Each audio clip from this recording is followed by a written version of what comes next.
बच्चों पे ध्यान दीजिए। सत्संग अपने लिए न करिए, महीने में 1 बार करिए, महीने में 2 बार करिए, बच्चों की सत्संग करिए।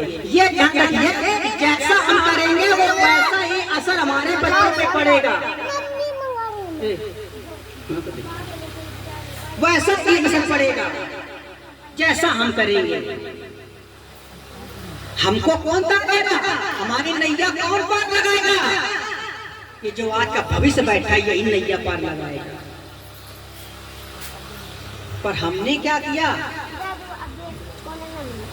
चोरी में, चुगली में, निंदा में, बुराइयों में, इनमें फंस गए। किसी भक्त ने गुरुजी से कहा कि गुरुजी आपकी निंदा बहुत हो रही है, आपकी उधर लगे उधर माता ले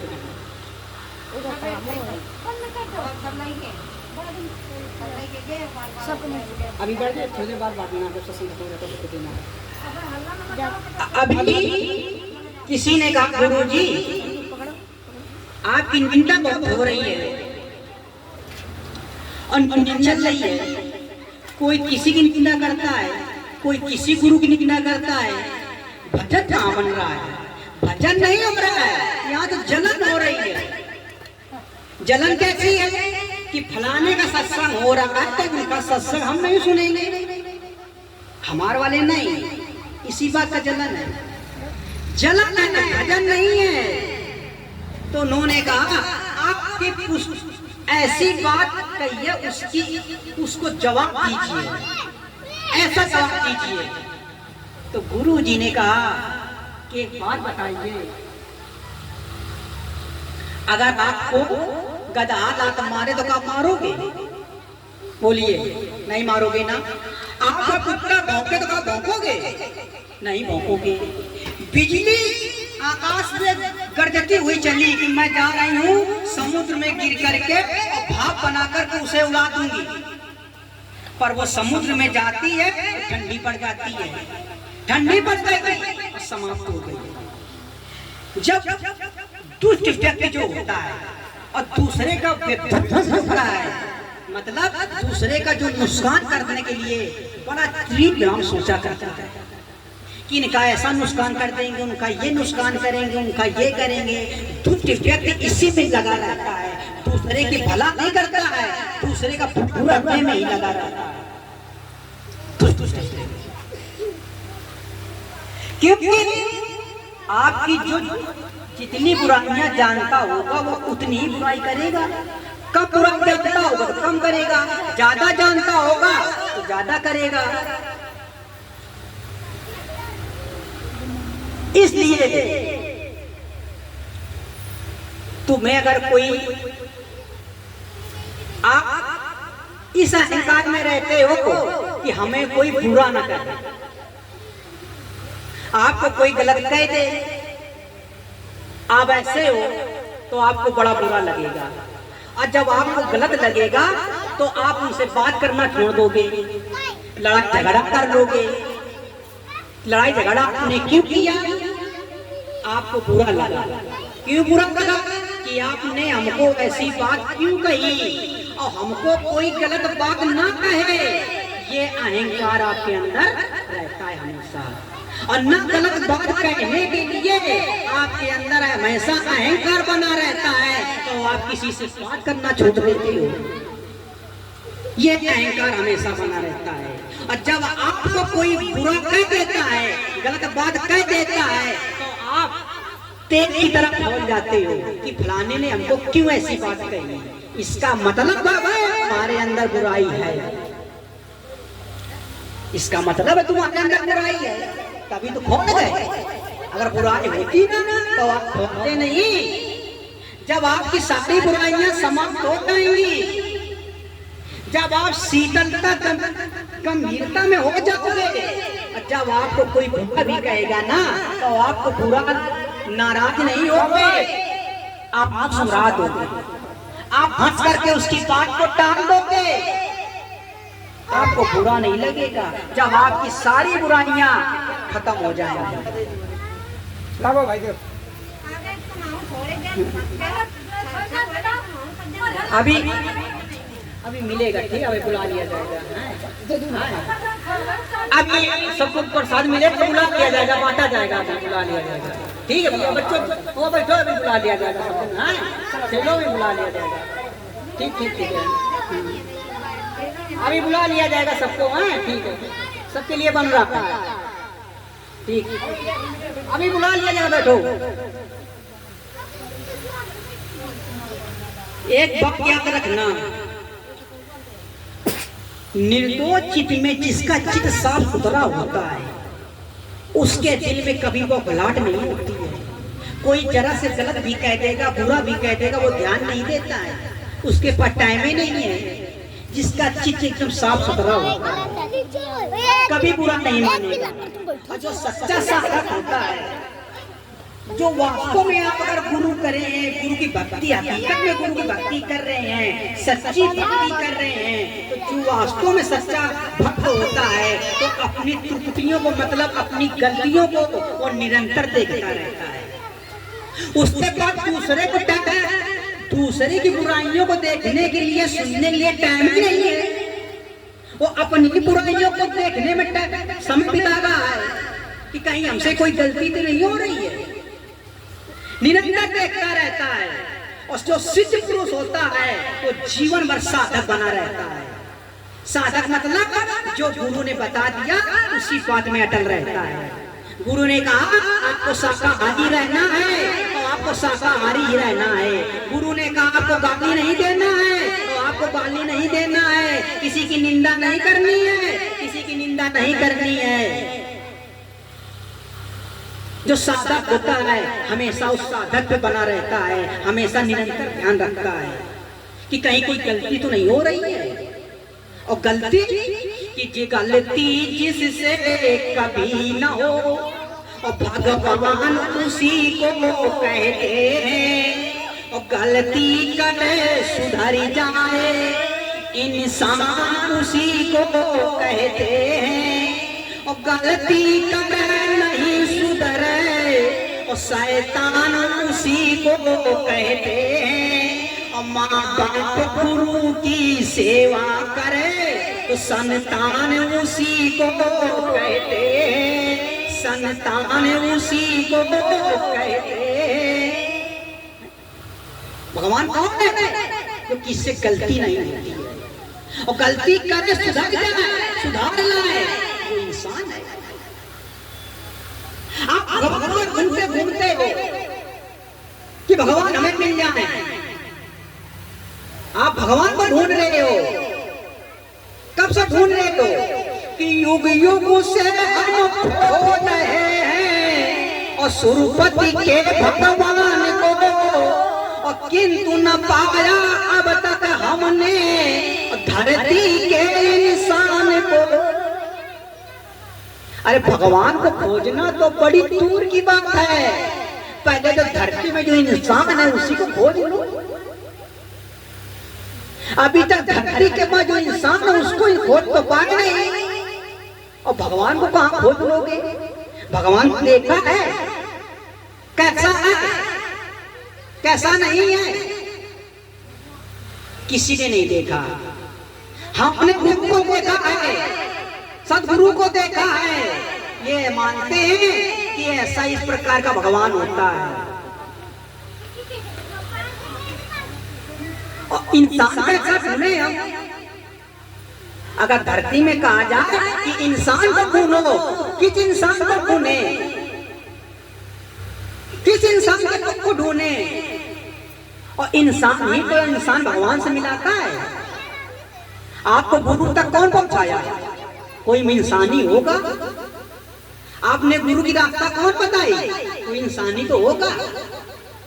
तो युग युग से हम ढूंढ रहे हैं उस रूपक के भगवान को, पर किंतु अभी तक नहीं पाया धरती के इंसान को। अरे ढूंढना है तो पहले धरती के इंसान को ढूंढ लो। कैसा इंसान? जिसके अंदर विवेक हो, ज्ञान हो, भक्ति हो, सत्संग हो, दया हो, जो गुरु तक हमें पहुंचा सके। ऐसे इंसान को ढूंढना है। क्या ऐसे इंसान को ढूंढना जो शराबी हो, जुआनी हो, गलीच हो, आचारों का गंदा हो, विचारों का गंदा हो, ऐसे इंसान को ढूंढना है। भगवान का कौन ले जाएगा? वो ढूंढना है। और जब अच्छा इंसान मिल जाएगा तो भगवान तक जरूर पहुंचा देगा। क्योंकि मन, इंद्री, देह, वाणी, ये पदार्थ, परिस्थितियां का संबंध जीवन भर रहता है। आप ये सोचते हो कि हमारी कोई बुराई ना करे, हमको कोई गलत ना कहे, हमारा कोई निंदा ना करे, तो ये स्थिति कब तक रहेगी? जब तक ये शरीर रहेगा। और इस शरीर में जब तक ये मन रहेगा, जब तक ये इंद्री रहेगी, और इस शरीर में जब तक प्राण रहेंगे, तब तक आपकी निंदा, आपकी बुराई छूटने वाली नहीं है। आप चाहें कि हमारी कोई बुराई ना करे, ऐसा हो नहीं सकता है। आपकी बुराई करने वाला जरूर होगा। तो आप जब इतना जानते हो तो फिर निंदक से घबराते क्यों? निंदा करने से कोई तुम्हारी निंदा करे, कोई तुम्हारी बुराई करे, घबराओ नहीं कि हमारा बेटा ऐसा कहता है, हमारी बहू ऐसे कहती है, हमारा पति ऐसा कहता है। आप घबराइए नहीं, आप खुश हो। जब आप कोई बुराई करे, कोई निंदा करे, आप आनंद हो जाइए, खुश हो जाइए, उस पर नाराज मत होइए और उसको अपने पास रखिए कि निंदा रे राखिए, आंगन कुटी छबाए, और बिन पानी बिन साबुन निर्मल करे सुबाए।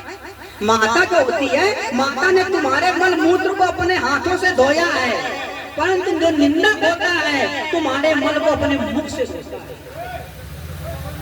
इसलिए माता से भी निंदक ज्यादा उपकारी होता है। बताइए, है कि नहीं?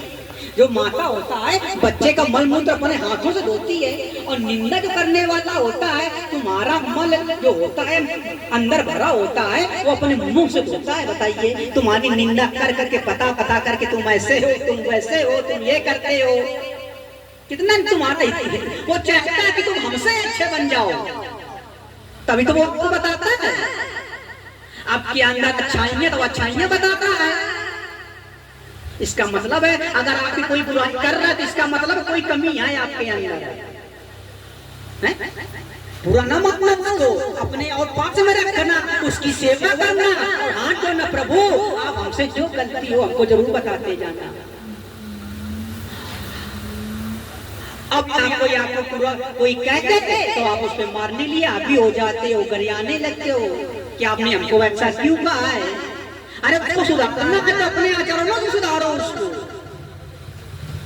इसलिए माता से ज्यादा निंदा बड़ा भलाकारी होता है। तुमने किसी की बुराई न कहो, तुम न किसी की बुराई कहो, न सोचो न सुनो।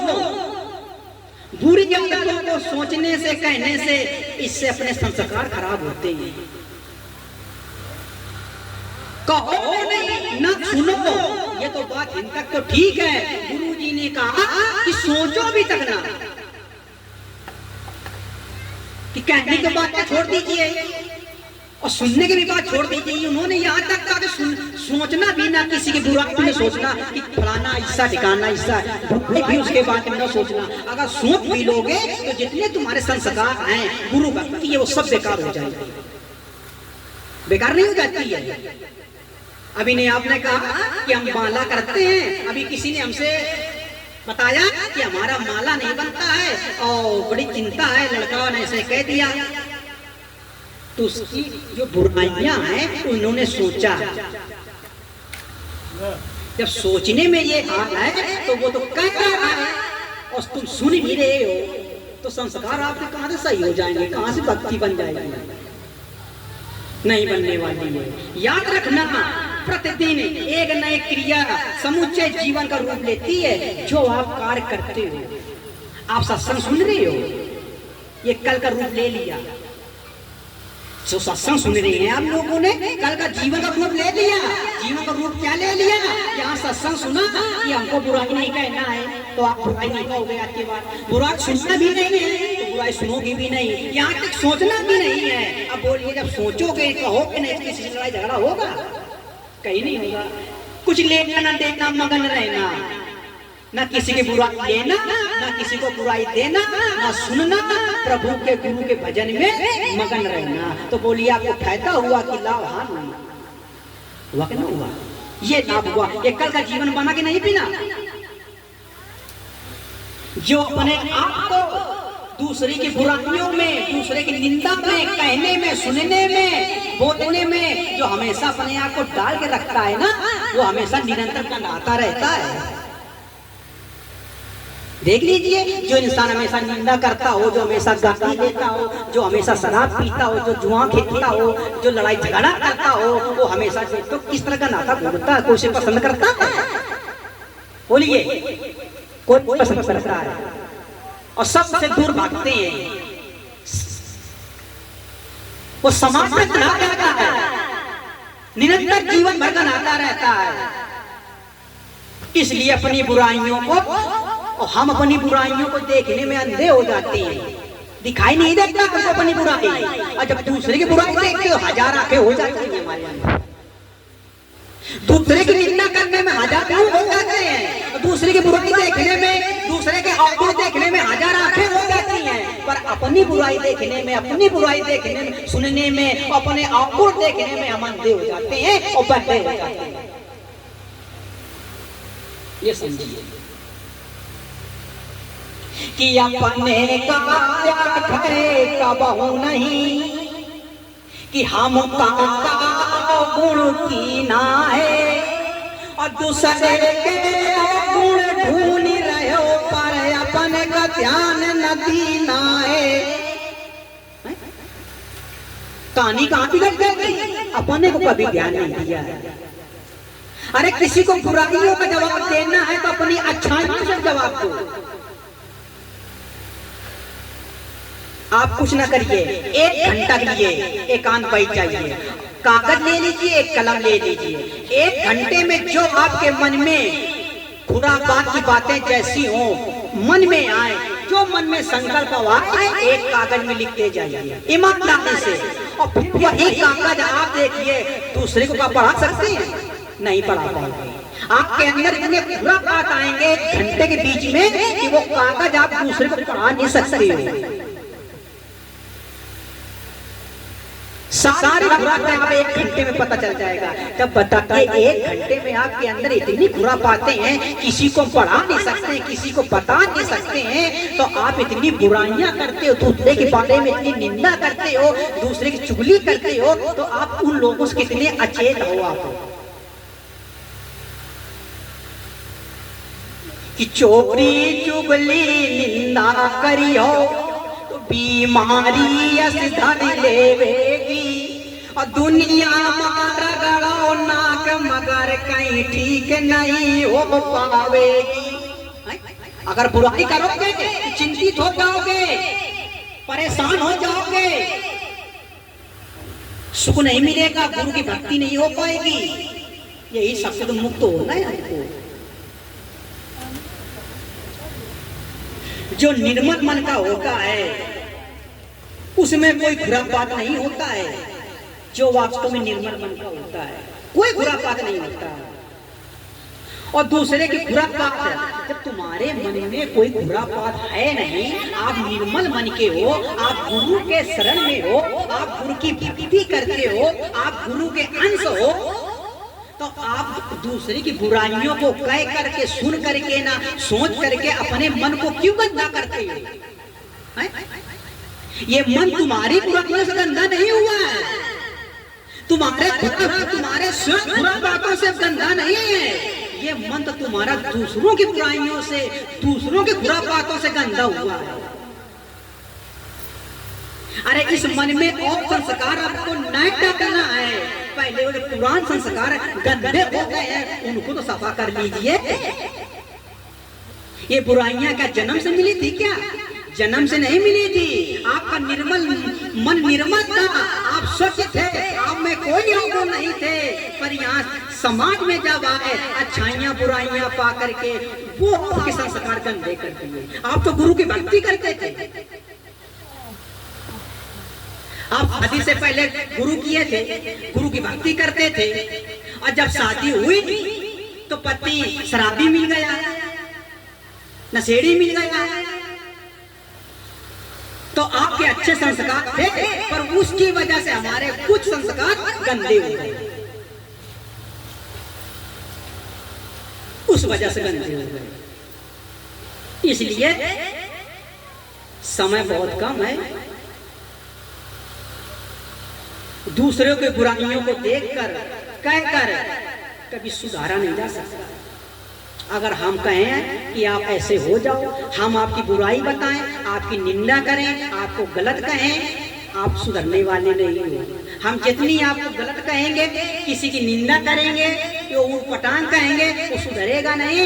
उसे आप गुस्सा दिलाते हो, उसे चिढ़ाते हो और उसे खिसिलाते हो, इसलिए उसकी बुराई नहीं की जा सकती है।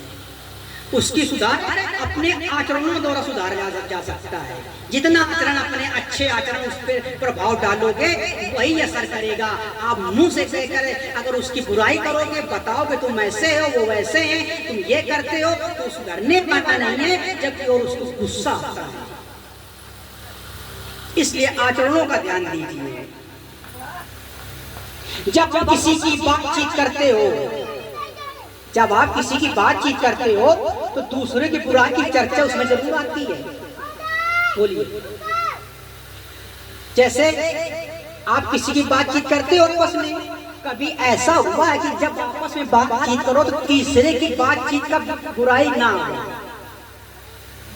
ऐसा बहुत कम होता है। जब आपस में बातचीत करोगे तो तीसरे व्यक्ति की बुराई जरूर उसमें आएगी। वो वैसा करता था, वो वैसा है, तीसरे व्यक्ति की बुराई जरूर आएगी। ये सबसे बड़ी हमारी गंदी आदत है, ये समझ लीजिए। अगर चर्चा करो, जब चर्चा करो तो ये जरूर ध्यान रखना कि दूसरे व्यक्ति की कभी निंदा ना आए उसमें, कभी बुराई उसमें ना आए, ये जरूर याद रखना। और ऐसा होना बड़ा कठिन है। गुरु जो भक्त होता है, जब भक्त गुरु सामने होते हैं, कभी तीसरे की बात करते हैं। कभी सत्संग भी सुना होगा, जब गुरु हमें सत्संग सुनाते हैं तो किसी तीसरे की निंदा करके सुनाते ना होंगे, वो केवल भक्त की और गुरु और भक्त की बात के बीच की बात होती है। दूसरे की बुराई निंदा की बात नहीं होती है। और जब आप दूसरे की बुराई करना चालू कर देते हो, जैसे ही करोगे तो ये समझ लेना पर दोष उसमें हम देखने लगते हैं। साधारण मनुष्य हो, या पंडित हो, चाहे जितना प्यारी ज्ञानी हो, बहुत कम ही ऐसे लोग होते हैं जो पराग निंदा से बचते हैं। और जो पराग निंदा से बच जाए उसी को कहते हैं संत। जिसको पूर्ण ज्ञान हो जाए, पराय निंदा से बच जाए, पराय चुगली से बच जाए, उसी को पूर्ण संत कहते हैं। वही पूर्ण संत है और वही पूर्ण भक्त है। ये समझिए। हर व्यक्ति, जितने लोग यहाँ बैठे हैं, सब व्यक्ति लोग चाहते हैं अपने से श्रेष्ठ किसी को नहीं कोई कहता है। कोई चाहता कि हमसे कोई श्रेष्ठ बने, कोई चाहता कि कोई हमसे अच्छा बने, कोई चाहता कि हमसे कोई अच्छा बोले, कोई चाहता कि हमसे ज्यादा किसी का सम्मान हो, कोई नहीं चाहता। ये सबसे बड़ा तुच्छ विचार होता है, ये समझ लेना। हम दूसरे से हर पल कुछ ना कुछ पाना चाहते हैं। धन दौलत या मान सम्मान, किसी आशा नहीं रहती कि हमको सम्मान मिले, मान मिले, कुछ जरूर पाना चाहते हो। सब कोई चाहता है कि हमारा पति सम्मान करे, हमारी पत्नी सम्मान करे, हमारा बेटा हमारी बात माने, हमारा सास ससुर बात हमारी माने, सास ससुर चाहते हैं कि हमारी बहू बेटा बात माने, हमारा सम्मान करे, हमारा बेटा का हो करे, हमें दौलत दे, धन दे, हमारा मान सम्मान करे। सब कोई चाहता नहीं चाहता है। ऐसा व्यक्ति है कोई जो न चाहता हो, सब कोई चाहता है कुछ ना कुछ ये बात है, और सबके अंदर ये लालसा बनी रहती है। सम्मान मान की कि हमारी बहू हमारे मुताबिक कार्य करे, हमारा बेटा हमारे मुताबिक कार्य करे, बहू चाहती कि सास हमारे मुताबिक कार्य करे, बेटा चाहता कि पिता हमारे मुताबिक कार्य करे। एक दूसरे में लोग कहते कि एक दूसरे में हमारे मुताबिक कार्य करें। सबके अंदर यही लालसा होती है, और यही लालसा बड़ी बुरी लालसा है। और इसी लालसा में ईर्षा, हिंसा, परनिंदा, कलह, राग, द्वेष, द्वंद्व के सिवा कुछ मिलने वाला कभी देख लेना। जिसके अंदर ये लालसा है, या तो ईर्षा होगी, या परनिंदा होगी, या कलह होगी, या हिंसा होगा, इसके सिवा दुनिया मिलने वाला कुछ नहीं। इसलिए भैया सबसे पहले इसमें ध्यान देना है। एक एक चीज सुधारो, सब चीज ना सुधारो। कि दोष पलाए देख के चलन हसंत हसन, अपने चित नावे जिनको वादि नवन। बुरा जो देखनी मैं चला, बुरा न मिली है कोई, जो दिल ढूंढो अपना मुझसा बुरा न होए। कबीर हम सब ते बुरे, और हम ते बुरे भल सब कोय। और जिन ऐसा कर जानिया, मीत हमारा सो। जब हम अच्छे होंगे तो दुनिया हमको अच्छी दिखाई देगी, जब हम बुरे हैं तो दुनिया हमको बुरी दिखाई देगी। हम हर समय सावधान रहें, हम दूसरे की बुराइयों को सुनने में रस ना लें। यदि कोई दूसरे की बुराई करे कि चर्चा करता हो तो उससे विनम्रता पूर्वक रोक दे, या ना रोक सके तो स्वयं मौन रहें, स्वयं दूसरे की बुराई की चर्चा ना करें, दूसरे की बुराइयों को मन में ना लावें। अपितु सदैव अपने मन में वाणी आचरणों का दोषों को देखकर उन्हें दूर रखें। इसी से हमारा हित है और दूसरे का भी हित होगा। बोलो सद्गुरु महाराज की।